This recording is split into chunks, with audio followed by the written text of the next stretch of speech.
Begitu. Ada jalannya ke dalam, ada jalan-jalan di dalam kuburan itu, saudara. Bahkan mobil bisa berjalan di situ. Jadi cuma anak-anak, saudara, kami sering berjalan-jalan di kuburan itu dan lihat mereka mempersembahkan persembahannya itu. Ada ayam, ada babi, saudara, taruhkan di situ pisang, saudara, dan sebagainya. Nah, saudara, kita melihat. Dan ketika mereka pergi, beberapa orang teman saya, saudara, langsung ambil makanan tersebut. Tapi saya memang tidak mau, saudara. Kalau misalnya waktu sebelum selamat, saudara, kita betul. Yang ada bersalahnya, tidak usahlah, saudara. Tidak pernah saya makan. Dan tidak akan pernah. Kalau teman-teman saya mengambil, ayo, apa lagi dia katakan? Dan tinggalkannya kok dia katakan. Saya tidak mau. Jadi contohnya makanan yang dimakan pada saya.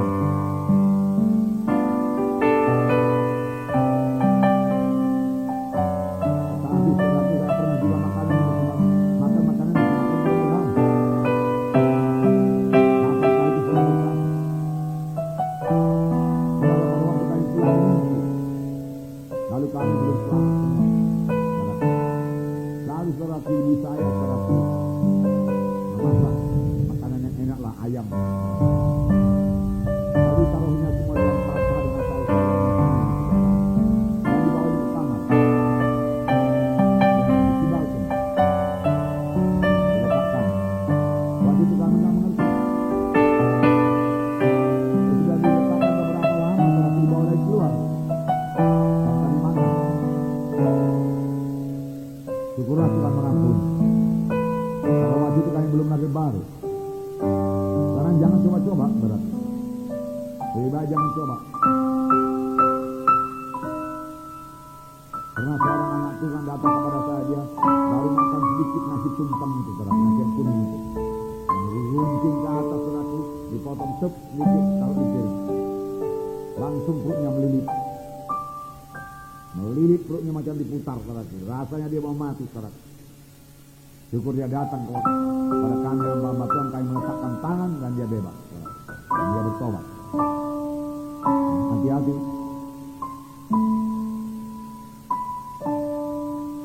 Bijaksana, amin. Bukan pula kalau ada pertemuan yang demikian diadakan pengumuman, saudara sekalian merasa sebagai anak Tuhan, maka dengan ini saya dengan sedap menolak makanan yang ada di muka saya ini. Karena ini makanan tidak rohani. Tidak usah, saudara bisa mengelakkan diri dalam hal itu, amin. Tidak menyingkir dengan pelan-pelan, tidak usah membuat kegaduhan. Hikmat yang dari atas tidak membawa kacauan, amin. Tidak usah. Sekarang tampung, saudara, ada makanan-makanan yang sudah disibalkan lebih dahulu, saudara. Elakkan aja, kan bisa, amin. Ya, tidak usah membuat kacauan. Kalau sudah membuat kacauan, saudara pun tidak bisa memimpin lagi. Allah, ini itu agamanya itu berkata. Lalu bersaksi betul-betul. Paulus berkata tadi kepada orang Yahudi, aku menjadi orang Yahudi, menjadi seperti orang Yahudi. Amin. Ya. Jadi saudara beliau membawa keputusan gereja pusat, saudara, dan sidang Tuhan bersukacita dikatakan itu. Dan Tuhan bersukacita. Demikianlah jemaat-jemaat teguhkanlah Tuhan, makin lama bertambah besar jumlahnya. Haleluya. Kemudian ayat 6. Mereka melintas tanah Frigia dan tanah Galati karena Filistin tidak mereka untuk memberitakan Injil di Asia. Dan setibanya di Misia mereka mencoba masuk ke negeri Bitunia. Tetapi Roh Yesus tidak mengizinkan mereka. Setelah melintasi Misia mereka sampai di Troas. Pada malam harinya tampak oleh Paulus suatu penglihatan. Ada seorang Makedonia berdiri di situ dan berseru kepadanya, katanya, menyeberanglah kemari dan tolonglah. Lihatlah semangat Paulus ini, amin. Lihatlah dia tidak bisa berhenti. Tahu pastor bahwa saya tidak pernah berjumpa Injil. Pertama kali kami membangun sidang di pasar 5 itu selesai setelah gerejanya. Terus menginjil, cari desa yang lain. Selesai lagi satu desa, menginjil lagi terus sambil memuridkan. supaya ada yang melayani di gereja sudah dibuka. Amin. Nggak berhenti, nggak berhenti. Roh yang seperti itu, roh yang menyala-nyala untuk penginjilan, yang terbeban kepada jiwa-jiwa yang terhilang, roh yang mengasihi jiwa-jiwa yang terhilang, haruslah saudara miliki kalau saudara mau melayani dalam pekerjaan Tuhan ini. Amin. Ya. Bersemangat, saudaraku. Itulah gerakan Roh Kudus pada akhir zaman ini, saudaraku. Bersemangat. Haleluya. Nah, itu perlu. Nah, satu KKS harus menginjil, amin saudara. Harus menginjil. Ya, ada Rabu yang lewat saya mengunjungi beberapa KKS, saudaraku. Dan ada KKS yang sama sekali tidak punya jiwa baru. Tetapi beberapa KKS punya jiwa baru. Puji Tuhan, berarti dia menginjil. Harusnya tiap-tiap KKS harus punya jiwa baru tiap-tiap minggu, tiap-tiap hari Rabu. Amin. Ini tandanya KKS itu menginjil. Haleluya. Harus ada jiwa baru. Karena ada satu minggu untuk bersaksi, satu minggu untuk memanggil jiwa-jiwa. Dan KKS itu 10 orang. 10 orang. Ayo menginjillah, saudaraku. Ini tahun penuaian. Kalau tahun ini kita tidak menuai, nanti dalam aniaya lebih sukar lagi. Amin, saudara. Marilah bergerak sekarang ini. Haleluya. Bergeraklah sekarang ini. Ayo. Harus ada jiwa baru, harus ada jiwa baru. Lihat Paulus bergerak. Sehingga Paulus mau masuk Asia. Tapi dalam keadaan tunggu dulu. Stop. Bukan Asia dulu Tuhan berkata, bukan Asia. Eropa dulu. Saudaraku, Paulus patuh pada suara Roh Kudus. Jangan masuk ke Asia, tidak. Jangan masuk Bitinia, tidak. Dia patuh. Lalu dia jalan terus sampai pada suatu malam di Troas, sampai dia di Troas. Dia melihat penglihatan daripada Tuhan. Karena kita patuh, Tuhan mau memimpin kita. Amin. Karena kita patuh, Tuhan akan memimpin kita. Amin. Karena hati kita patuh, maka Roh Kudus akan bicara kepada kita. Amin. Tapi kalau niat hati kita, kalau enak oke lah, kalau nggak enak nggak usah. Aku mau melakukan kehendak Tuhan, tidak akan bicara. Dan kalau niat hati kita bagaimanapun Tuhan, asal itu kehendak-Mu, aku mau mengetahui kehendak-Mu, aku akan patuhi, maka Tuhan akan menyatakan kehendaknya. Amin. Tuhan tidak mau hati yang separuh-separuh. Tuhan tidak mau hati yang suam-suam, enggak. Saudaraku. Demikian kalau saudara mau hikmat, apa pun harganya Tuhan, puasa pun harganya Tuhan. Aku mau hikmat daripadamu Tuhan. Engkau harus berikan hikmat-Mu Tuhan. Aku membayar harganya. Maka Tuhan akan memberikan hikmatnya kepada saudara. Amin. Haleluya. Nah, tapi kalau hanya separuh-separuh saja, saudaraku, suam-suam kuku saja, saudaraku, Tuhan muntahkan, saudaraku. Tuhan muntahkan. Ya Tuhan yang besar, saudaraku. Memang seharusnya anak-anak Tuhan, saudaraku, mematuhi suara Tuhan. Amin. Ya, saudara, Paulus tidak seperti kebanyakan saudara penginjil sekarang ini. Dia dengar suara Tuhan, kemana pergi Tuhan, kemana, kalau demikian kemana. Tuhan bilang jangan masuk Asia, oke Tuhan. Tuhan bilang jangan masuk di Cina, oke, tapi kemana? Paulus tidak berkata, Tuhan bukankah Matius 28, Tuhan Yesus, engkau sendiri berkata Tuhan, pergilah kami ke seluruh dunia, bukankah Asia berada di seluruh dunia, maka aku bisa pergi ke sana. Bukankah firman Markus 16, beritakan Injilku ke seluruh penjuru bumi. Bukankah Asia masuk penjuru bumi Tuhan? Jadi berarti aku bisa ke sana. Itu yang menjawabkan banyak penginjil gagal. Karena dahulu saya pasti gagal kalau saya terus masuk kota Medan. Tapi Tuhan pimpin saya ke desa, saya tunduk kepada Tuhan. 14 tahun di desa.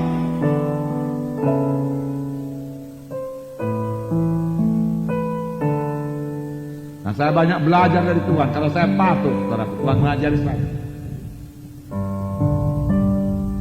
Dan saya katakan pada saudara, pelayanan desa-desa bukan pelayanan yang ringan. Bukan. Banyak orang separuh jalan saja melayani desa kemudian mundur karena berat. Lebih enak melayani di kota. Karena dari desa nggak ada bisa diharapkan apa-apa. Korbannya nggak bisa diharapkan, saudaraku. Pengertiannya pun lamban, saudara, karena kurang pendidikan. Tapi saya harus sabar. Rupanya saya yang terutama dibentuk Tuhan. Itulah sekolah saya. 14 tahun. Bahkan sudah berumah tangga 7 tahun lagi. Sebelum berumah tangga 7 tahun. Sesudah berumah tangga 7 tahun. Gideon, saudaraku, belum bisa duduk, sudah dibawa ke desa. Seret semua berat. Untuk melayani desa-desa. Tetapi Tuhan melihat kepatuhan dan Tuhan menghargakan kepatuhan. Amin. Ya. Lalu Tuhan bicara, Tuhan mengajari. Pada hari ini kalau kamu mendengar suaranya, janganlah kamu meraskan hatimu. Seperti bangsa Israel di padang gurun, di mana mereka mengeraskan hati lalu mati di padang belantara. Kalau kita mengeraskan hati terhadap suara Tuhan, maka suara Tuhan tambah jarang kedengaran, lama-lama tidak kedengaran lagi. Tidak akan kedengaran lagi. Oleh sebab itu, taati suara Tuhan, patuhi suara Tuhan. Maka Tuhan tidak keberatan memberikan penglihatan, memberikan mimpi. Bukankah Tuhan berjanji waktu pemberian Roh Kudus, turuna-turuna makan mimpi, berbagai-bagai mimpi. Tuhan melihat berbagai-bagai penglihatan. Mana penglihatan, mana mimpi?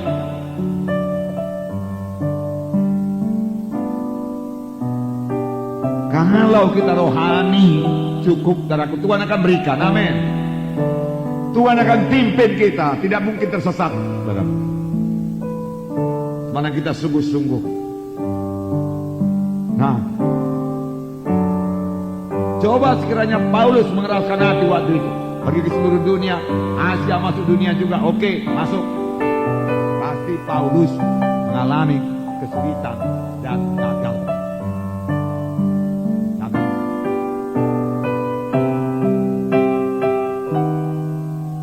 Bisa jadi, saudaraku, Paulus mundur.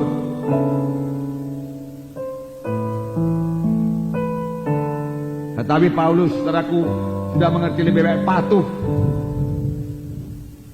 Patuh. Dia patuh pada Tuhan.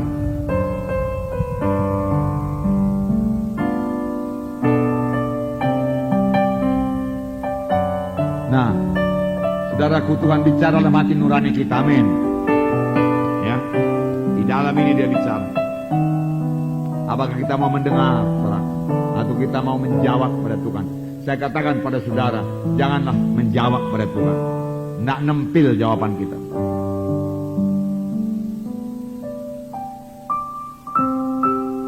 Lebih baik patuh, itu paling baik. Paling keberkatan, paling berhasil, paling sukacita, paling mensukacitakan Tuhan. Dan kalau Tuhan sukacita, kita bersukacita. Amin, saudara. Oleh sebab itu, nantikan Tuhan sampai saudara mendengarkan suara Tuhan. Untuk mendengar suara Tuhan, saudaraku, perlulah, saudaraku, persekutuan yang intim dengan Tuhan. Persekutuan yang intim dengan Tuhan. Jadi Paulus, saudaraku, mematuhi suara Tuhan. Dia mendengar suara Tuhan. Lalu Tuhan bicara kepada dia. Lalu penglihatan yang begitu jelas. Dia adalah orang Makedonia. Lalu dia mengambil kesimpulan, mari segera. Dan dia segera berangkat. Dikatakan ada tulis segera di situ. Tidak berlambat-lambat. Dalam ayat 10 dikatakan, setelah Paulus melihat penglihatan itu, segeralah kami mencari kesempatan untuk berangkat ke Makedonia. Segera. Dia tidak berlambat-lambat. Sama sebagaimana suara Tuhan datang kepada Filipus, pergilah ke jalan lurus. Filipus segera pergi, segera mematuhi. Kalau dia lambat sedikit saja, kereta sudah lewat. Kalau dia berjalan santai-santai, saudaraku, tidak bersemangat jalannya, kereta lewat, saudaraku. Tuhan hanya mengendaki pelayan-pelayan yang sungguh-sungguh, pelayan-pelayan yang bersemangat buat Tuhan. Itulah dia pelayan yang dipakai Tuhan pada akhir zaman ini, saudara. Amin. Bisa diandalkan, amin saudaraku. Bisa diandalkan. Bisa dipercayakan Tuhan satu tugas. Saya harap saudara bisa diandalkan Tuhan untuk membangun KKS saudara masing-masing. Amin. KKS saudara berbuah. Nah, saudara, jadi apa yang kita dapat pada hari ini, saudara, setiap anak Tuhan harus memiliki roh penginjilan yang menyala-nyala. Amin. Tiap-tiap KKS harus mengabarkan Injil. Tiap-tiap KKS harus punya jiwa baru tiap-tiap minggu. Amin. Oleh sebab itu tiap-tiap anak-anak Tuhan jadi saksi Tuhan. Amin. Dalam bersaksi dengar suara Tuhan. Kalau Tuhan berkata jangan ke Bitinia, jangan ke Bitinia. Tuhan berkata jangan ke Asia, jangan ke Asia. Inilah contoh bukan Asia sekarang ini. Sekarang Asia kecil waktu itu bukan itu maksudnya. Misalnya saudaraku, ya, jangan keraskan hati maksud saya, itunya maksudnya. Ya. Ada orang berkata, wah, saya mau melayani itu, maaf ya, saya mau melayani, saya sebut aja pelacur-pelacur, dia katakan.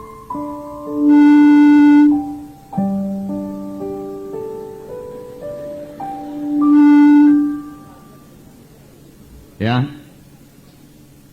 saudara,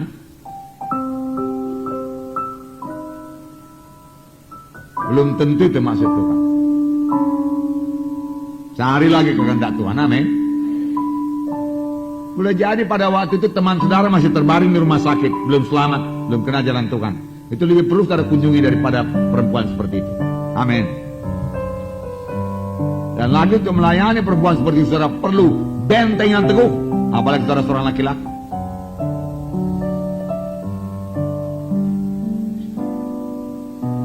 Perlu doa yang sungguh-sungguh, perlu teman yang teguh, dan perlu betul-betul itulah dia kehendak Tuhan.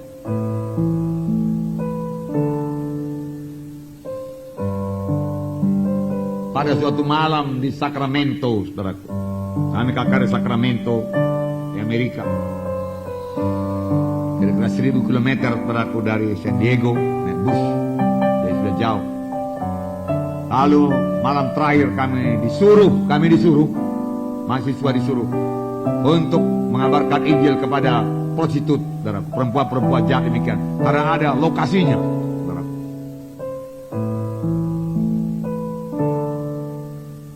Saudaraku, saya berdoa, saya dapat pimpinan Tuhan, jangan pergi. Lalu teman sekamar saya namanya Albert, saudaraku dari Filipina. Berkata kepada dia, saya berdoa, rasanya Tuhan berkata kepada saya jangan pergi. Kenapa? Kalaupun saya pergi, saya katakan saya tidak begitu bisa bicara bahasa Inggris, dan saya pikir tidak ada gunanya. Takkan ada nanti jiwa selamat dalam pelayanan saya. Jadi saya tidak pergi. Kemudian dia berkata, saya pun rasa demikian juga. Tapi bagaimana nanti kalau kita dapat hukuman? Karena itu dari sekolah. Ya kita menjawab demikian, saya katakan. Bagaimana kalau kita tidak dikasih jajah? Apa boleh buat? Tapi saya tidak mau pergi ke tempat seperti itu.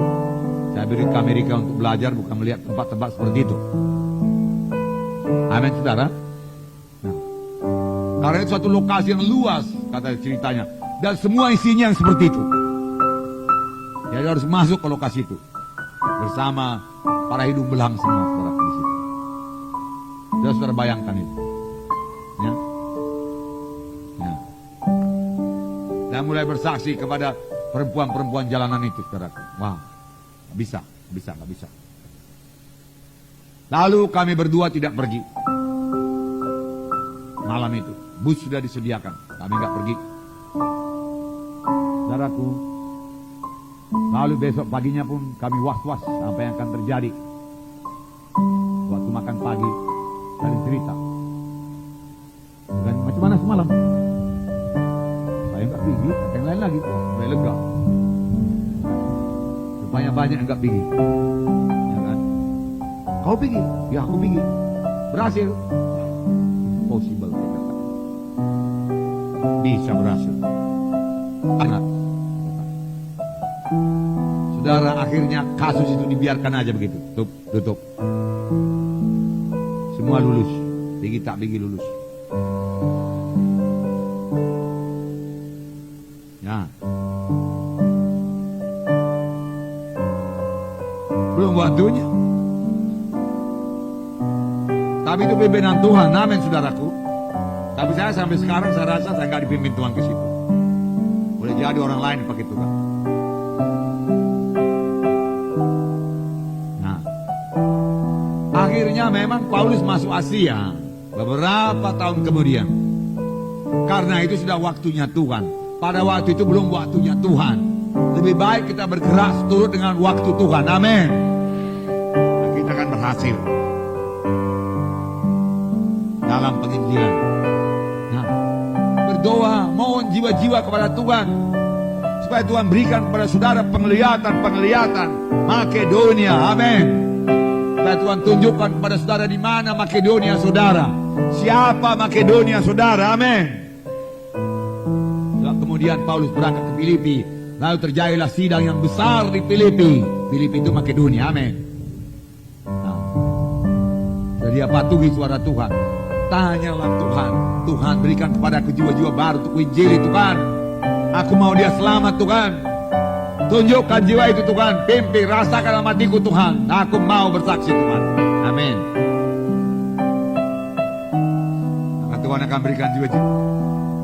Bagaimana kami keluar sementara dari hotel di Brastagi, hotel PLN itu, saudaraku jumpa satu orang tua, saudaraku 5 menit layani dia menangis dan terima Yesus. Lalu Bro Tobi melanjutkan pelayanannya dan menunjukkan satu gereja hidup kepadanya walaupun bukan gereja kita. Amin saudara. Tuhan bisa berikan jiwa-jiwa demikian kalau kita rindu bersaksi, suka memenangkan jiwa. Tuhan akan berikan. Lain kalau kita tidak suka, Tuhan tidak akan berikan. Tapi saya katakan kepada saudara, seharusnya saudara suka. Karena itu adalah kesukaan Roh Kudus, kesukaan malaikat-malaikat, kesukaan Roh Kudus. Sehingga satu jiwa bertobat, ribuan malaikat di sorga bersorak-sorai. Lalu sukacitanya akan diberikan juga kepada saudara. Amin. Jadi pakai tiap kesempatan saudaraku untuk bersaksi. Inikah dia orangnya Tuhan? Inikah dia Tuhan? Ya Tuhan, ya Tuhan, ya Tuhan. Bersekutu dengan Tuhan. Ya Tuhan, ya Tuhan, ya Tuhan. Aku layani dia Tuhan. Ya, rasanya lapang. Kabarkan Injil Tuhan. Amin. Ajak ke gereja, bawa ke KKS, berkorban buat itu. Amin. Menginjil.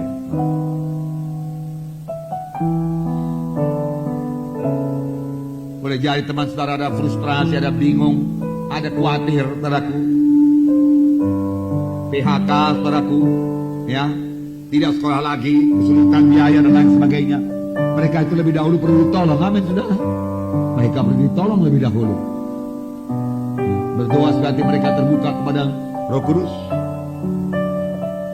Terlebih pada masa sekarang ini banyak jiwa-jiwa khawatir yang perlu dilayani. Itulah yang kita bawa. Mari bergerak, mari KKS bergerak. Amin. Ya, sudah 2 perkara pelayanan KKS. 1, yaitu jiwa-jiwa yang sudah lama tidak datang tadi. Amin. Yang sudah lama tidak datang. Ya, dalam laporan saudara saya lihat hanya beberapa saya lihat, tapi banyak absen. Kunjungi. Yang kedua, pelayanan untuk menginjil. Amin. Dengan roh yang menyala-nyala dan penuh dengan kasih. Haleluya. Yang ketiga, saudaraku, 3 perkara pemuritan. Kita lihat bagaimana Paulus memuridkan Timotius. Ya. Timotius menjadi murid Paulus. Paulus mendidik dia terus-menerus. Amin. Ya. Sehingga hubungan mereka sangat erat. Amin. Sehingga Paulus menyebut Timotius sebagaimana anaknya. 1 Timotius 1 dan 2. Saya membacakan kepada saudara. 1 Timotius 1 dan 2. Dari Paulus Rasul Kristus Yesus menurut perintah Allah, Juru Selamat kita, dan Kristus Yesus dasar pengharapan kita. Kepada Timotius, anakku yang sah dalam iman, kasih karunia rahmat dan damai sejahtera dari Allah Bapa dan Kristus Yesus Tuhan kita menyertai engkau. Kepada Timotius, muridku, dia katakan,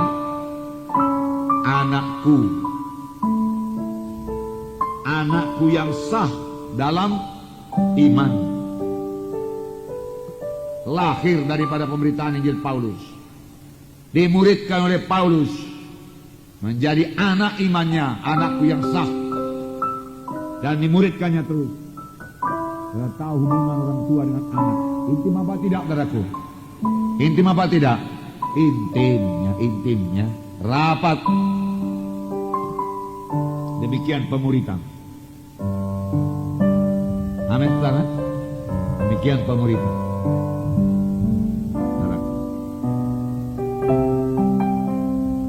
Apakah yang diajarkan Paulus ini? Hidupnya dia tuangkan kepada Timotius. Amin. Timotius membaca hidupnya. Akhirnya Paulus berkata di dalam 2 Timotius 3, apa dikatakan di sini? Ayat 10. Berhasilkah pelayanan Paulus? Saya bacakan. Tetapi engkau telah mengikuti ajaranku, cara hidupku, pendirianku, imanku, kesabaranku, kasihku, dan ketekunanku. Akhirnya Timotius mengikuti ajaran Paulus. Amin. Jadi banyak ajaran Paulus ini. Saudara mau memuridkan, banyak ajaran saudara. Amin. Untuk itu saudara harus kaya dengan firman Tuhan supaya saudara bisa memuridkan. Amin. Ya, ucapkan selalu firman Tuhan, pengajaran kepada murid saudara. Amin. Adakah murid saudara pemimpin KKS, yaitu wakil saudara ya? Muridkan, amin.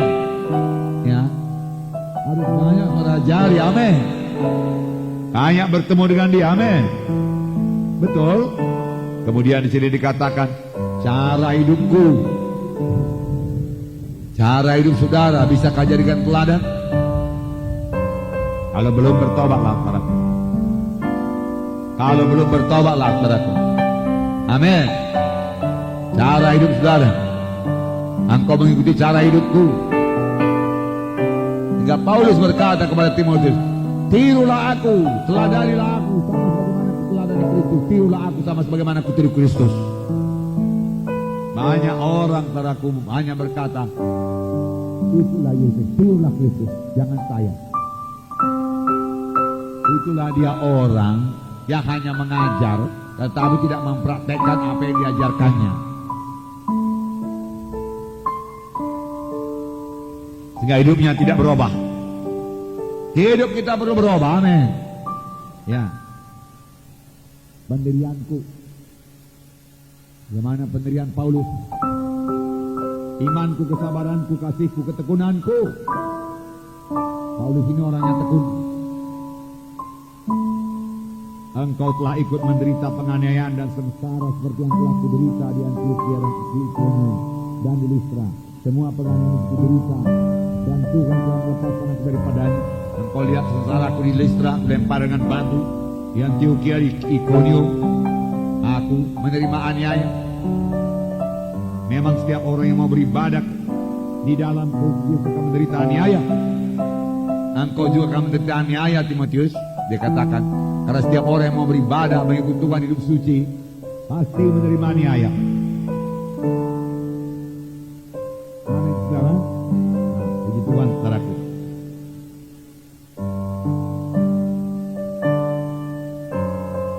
Paulus menderita aniaya.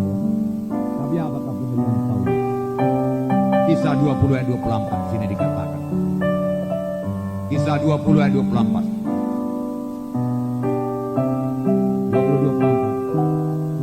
Tidak menghiraukan nyawaku sedikit pun. Kalau nyawa tidak dihiraukan, apalagi saudaraku keperluan badan ini, nyawa tidak dihiraukannya. Tetapi aku tidak menghiraukan nyawaku sedikit pun, asal saja aku dapat mencapai garis akhir dan menyelesaikan pelayanan ditugaskan oleh Tuhan Yesus kepadaku untuk memberi kesaksian tentang Injil kasih karunia Allah. Inilah pendirian Paulus. Tidak menghiraukan nyawaku sedikit pun, asal saja aku mencapai garis akhir, menyelesaikan pelayanan ditugaskan Tuhan kepadaku, memberitakan tentang Injil kasih karunia Tuhan. Dan kemudian Paulus memberikan. Amin, saudara. Nah, ini dilihat oleh Timotius. Dan Timotius, saudara, dari murid Paulus yang berhasil.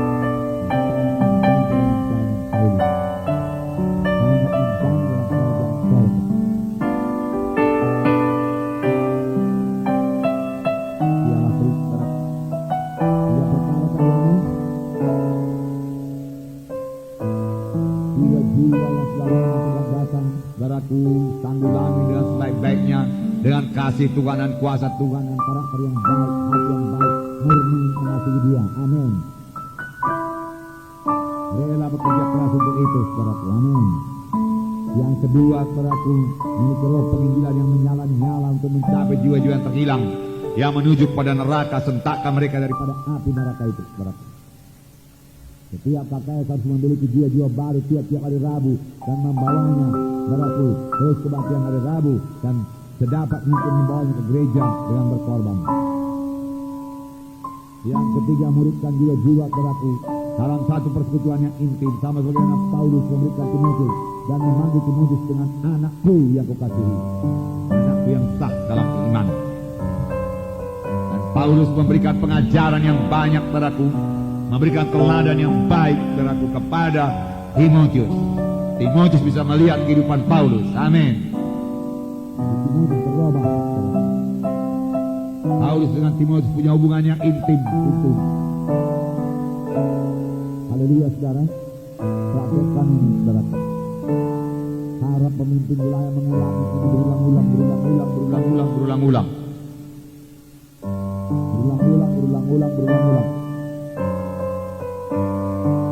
Amin. Karena sesuatu yang dibiarkan tinggalkan saja akan merosot. Walaupun saudara sudah mengerti sekarang ini, apalagi kalau saudara belum menangkap sekarang ini. Tapi saya percaya saudara sudah menangkap. Haleluya, puji Tuhan. Yang penting sekarang saudara mempraktekannya. Amin. Praktekan. Dan kalau ada, saudaraku, banyak lagi di antara saudara yang rata-rata kita ini semua perlu diubahkan. Amin. Kita belum bisa bicara sebagaimana Paulus berbicara jauh. Itulah keadaanku sama seperti keadaan Tuhan Yesus, masih jauh. Aku tidak mengerukan nyawa sedikit karena sahaja tidak pada panggilan Tuhan. Masih jauh. Tidak perlu berubah. Untuk memuridkan. Perlu persekutuannya intim. Sampai Paulus berkata, anakku Timotius, anakku. Paulus rindu pada Timotius yang telah turunannya. Tidak seperti sekarang ini. Kalau rindu boleh datang naik bus. Kalau waktu itu dia mau mengunjungi Timotius barangkali 1 bulan baru sampai. Kapal, jalan, pun dia masih rindu ketemu dengan Timotius. Dia rindu bersama-sama dengan Timotius. Itulah kasih Tuhan. Itu kasih yang benar. Apakah kita mempedulikan murid-murid kita? Mari pedulikan, mari ajari. Amin, saudara. Haleluya.